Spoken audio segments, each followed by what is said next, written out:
ألف مبروك. النهاردة الزمالك عمل مباراة كويسة جدا مع حرس الحدود بالرغم من الغيابات الكتيرة اللي هو اتعرض ليها.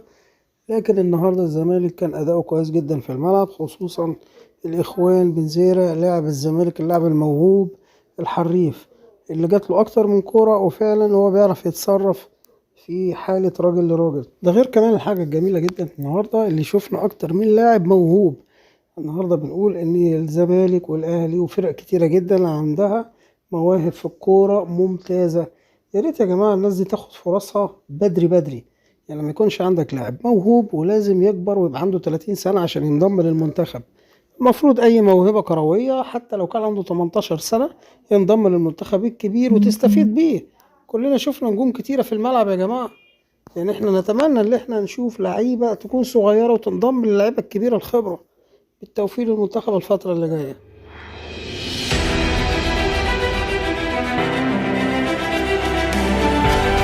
اهلا وسهلا بيكم في قناة صوت الملعب. لو اول مرة تسمعنا وتشوفنا نتمنى ان انت تشترك بالقناة، لانك هتسمع وهتشوف حاجات ممكن ما تشوفهاش في اي مكان تاني. مباراة الاهلي والسيراميكا كلها مكاسب كبيرة، بس مع الاسف تأتي الرياح بما لا تشتهي السفن.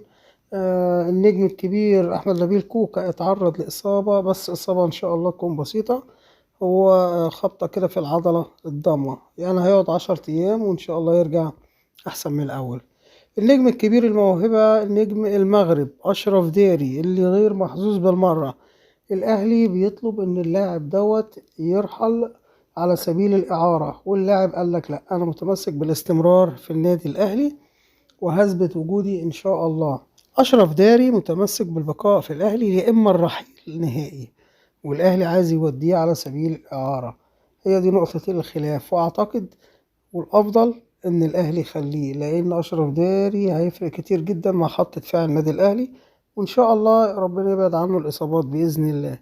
لكن غير كده أعتقد إن هو يبقى قرار غير سليم بالمرة، لأن الأهلي محتاج مجهود كل مدافع، لأن فعلا بيمر بأزمات في خط الدفاع. عندنا مشاكل شوية في خط الدفاع.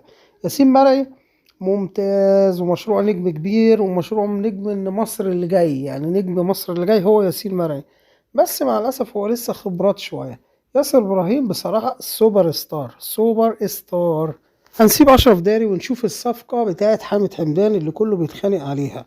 3 فرق مهمين جدا بيتخانقوا عليها. الزمالك اللي بدأ الصفقة، الزمالك بعد تماما عن الصفقة وتوقف أي اتفاق فيها. طيب مين اللي بعد كده؟ بيراميدز والأهلي، أو الأهلي وبيراميدز. الاتنين بينافسوا بعض جدا عشان اللي يضم اللاعب. كلنا عارفين طبعا اللي بيراميدز نادي معاه فلوس، بير بترول، يعني بير بترول بيتحرك. والاهلي طبعا النادي المؤسسة اللي ناجحة رقم 1 في مصر، بينافس برضو بيراميدز. طيب حامد حمدان لاعب بتروجيت، ميال لمين؟ هو دوت اللي احنا بنفكر فيه. ممكن ناس تقولك لا لبيراميدز، لا للاهلي، بس في النهاية كل لاعب بيحسبها بطريقته، لان الفلوس يا جماعة ليها عامل السحر في نفوس الناس. بالتوفيق للاعب ايا كان، سواء هيروح للاهلي او لبيراميدز او للزمالك. احنا عايزين منتخب قوي يا جماعة. كلنا شفنا منتخب المغرب، كل الفرق وكل الاعمار السنية مكسرين الدنيا، واحنا فين من الكلام ده؟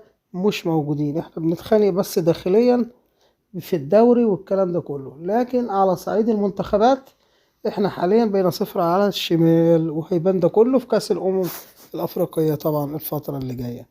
بالتوفيق للكرة المصرية. شكرا لكم والسلام عليكم ورحمة الله وبركاته.